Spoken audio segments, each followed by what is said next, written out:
Thank you, thank you. I know I deserve this award. Everything I've ever worked so hard for. I couldn't have done it without you, Rex.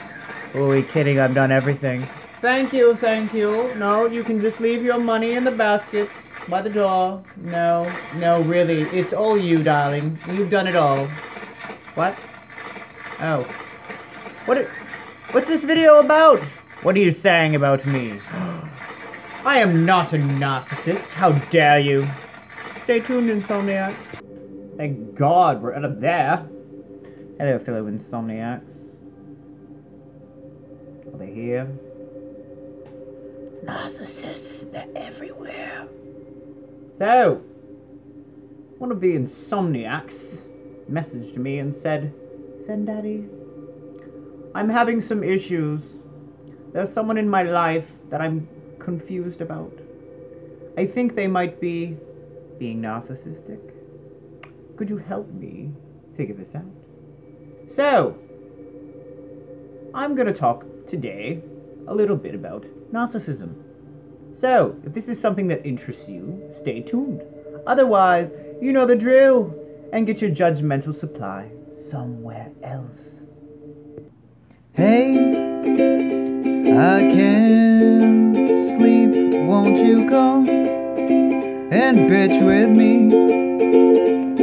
So grab yourself a tea and come and sit with me all night. Hello. So, first off, Rex and I have a message for you.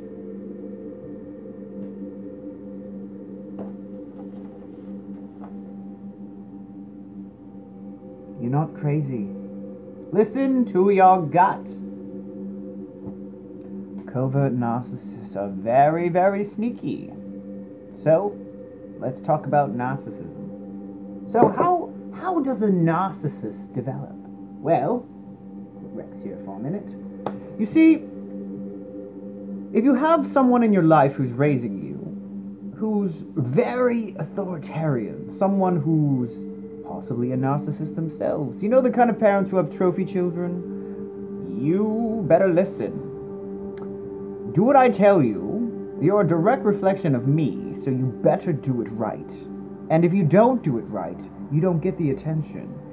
If you're not feeding this parent's supply, or this teacher's supply, or counselor's supply, or friend's supply, it's all about supply.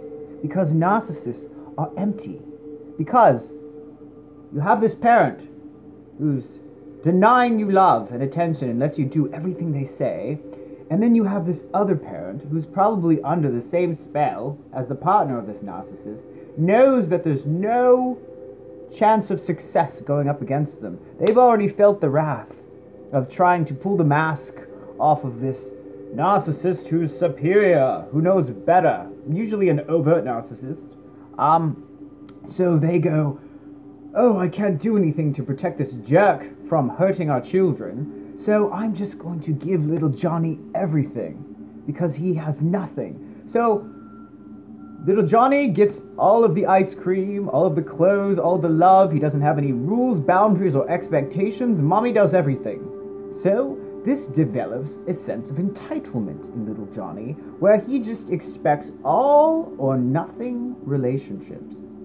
And that is how narcissistic supply works. Either you give me everything, or you're giving me nothing. There's no in between. And there's no self-reflection, because narcissists' kryptonite is self-reflection. We're all born with narcissism. We all have the ability to want to hear good things about ourselves. However, what helps us along the continuum is the ability to say, you know what, I was actually a bit of a jerk. Because maybe somewhere along the line, whether biochemically or nurture-wise through our lives, we've come to see that we're not the center of the universe. We have the ability to hurt people. We have the ability to cause pain. And that we also have the ability and the need for love and acceptance. But that vulnerability is the key. Depending on where your narcissist falls in the spectrum, the level of accessible vulnerability might be a tiny bit to none at all. And how do these narcissists get their supply? Well, let's start with covert narcissists, because this particular question seems like it's coming from someone who's dealing with a covert narcissist. Now, we all know our stereotypical narcissists that's overt. You know, these are the kind of annoying people. Annoying. Look at me, look at me, look at me. Hey, hey, hey, pay attention, pay attention. Bartender, bartender, bartender. Sir, sir, garçon, garçon. I want what I want and I want it now. And if you're not feeding their need, they're going to dominate you, cut you off, make it about them. Or they're just going to go and leave you to find their supply somewhere else. How are you going to pay for that? Well, you're going to be ostracized. Once you cut that supply off, they're going to lose interest in you and they're going to find somebody else. I'll do a video all about how to cut off narcissistic supply in a way that keeps you safe. Hopefully, because sometimes, depending on the level of dysfunction or co-current disorders your narcissist has, can make or break how safe you are. So, like I said, we all know our overt narcissists. They're superior. Senses of entitlement are out there in front of everyone to see. I know everything. We have your really intense boss at work. You know, the corporate man. We think of, you know, that dude from American Psycho that Christian Bale plays. Patrick Bateman. You know, that's your prime archetype of an overt narcissist. However, what about covert narcissists? These, my friends, are very dangerous people in the fact that their means are more subtle of gaining their narcissistic supply. This is like being stung by a scorpion in the middle of the night, only to wake up to a wound and a heartbreak that's slowing down, but guess what? They're nowhere in sight. They've already dove under the rock in retreat.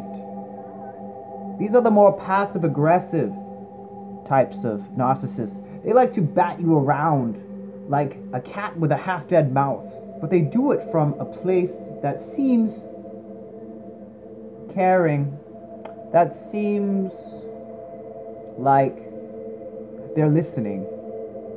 But really, if you look deeper, it always goes back to them.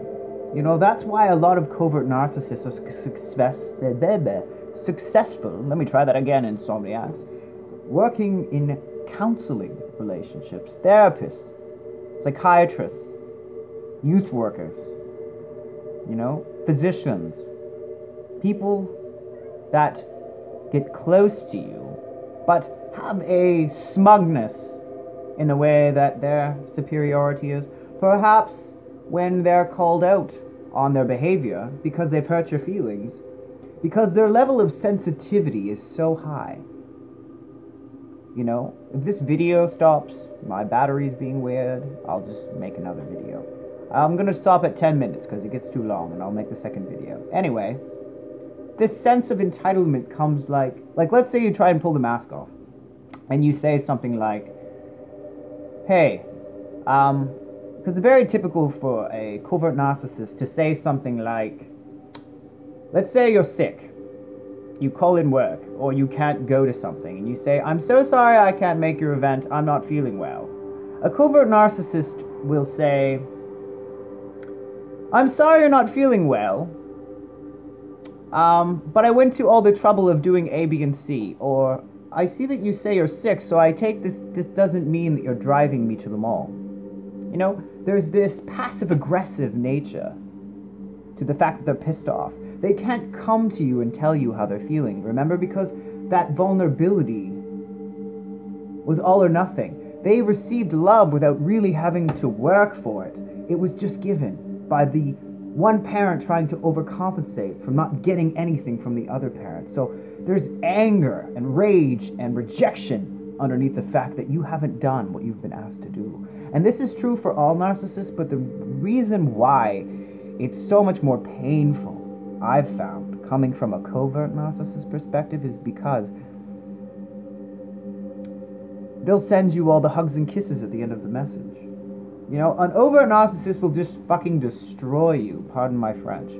They'll make fun of you on social media. They'll slam you. They'll slander you. You know, they'll tell all your friends what a dick you are because, you know, you cut off their supply. You finally stood up for yourself. You set some boundaries. You said, hey, you're hurting me. They don't like that. See, a covert narcissist, it'll look more like this. You know, yes, I heard from so-and-so the other day, and they said they weren't in a good place mentally, and I know they've been through a lot in their life, but at the end of the day, they make all these choices themselves. You see, there's this disdain, there's this minimal tolerance that goes along, and the conversation will end up back on them.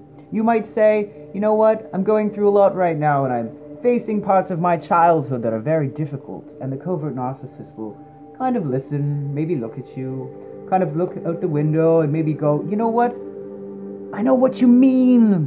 When I was a child, I tried so hard to find the things that I needed, and I realized at the end of the day, blah, blah, blah, blah, blah, blah, blah, blah, blah.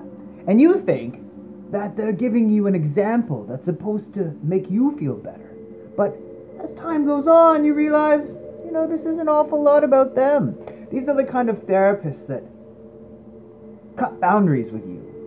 You know, they want to kind of be your friend and have influence in your life, but at the same time maintain professional boundaries.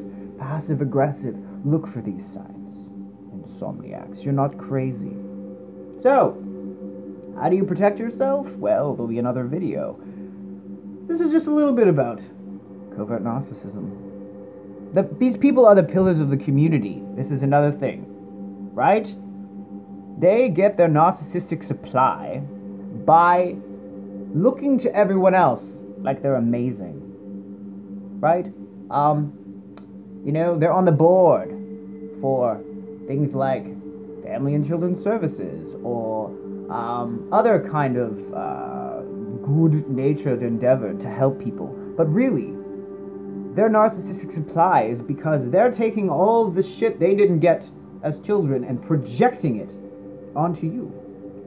They're trying to feed the ego that they didn't get fed by trying to make the world a better place on their own terms, but not willing to take criticism or responsibility when someone might want to do it their way. That's the thing. And then if you don't do it their way, you're labeled as ungrateful. You should be so lucky to have that person in your life is so amazing. And everyone else thinks, what? You're crazy. Guess what? I'm here to tell you, you're not crazy. Overt narcissists usually get a lot of their supply met from sex, right? A lot of narcissists who are in extreme forms of narcissism, orgasms, that feeling is where they derive pleasure. Once that's done, they're moving on. There's no more reason. That's why a lot of people who date narcissists have this sense of, but it seems so good. We were making love, everything was amazing, but then when it was over, you're done. I'll call you. And then they don't want anything to do with you. But then you notice when you don't feed that supply anymore, who's the first person to call you, use you again, and move on. That's overt narcissist. Covert narcissists can do the same thing, but it's usually, like I said, to bat you around like that mouse. Right? They're gonna kind of mess with you passive-aggressively. A little harder. Ooh, it's getting windy. A little harder to detect. Look up Spartan Life Coach on YouTube. He is amazing. He is a man who has spent a lot of his life trying to protect people from narcissists, has experienced narcissism himself, and suffered from narcissistic tendencies that he's trying to heal. Taught me a lot. So, try him. I hope this video has been helpful, Insomniacs. And until our next adventure, take care of yourself, take care of each other, and sleep on it, because it will get better in the morning. I will make more videos about this, so stay tuned. Goodbye.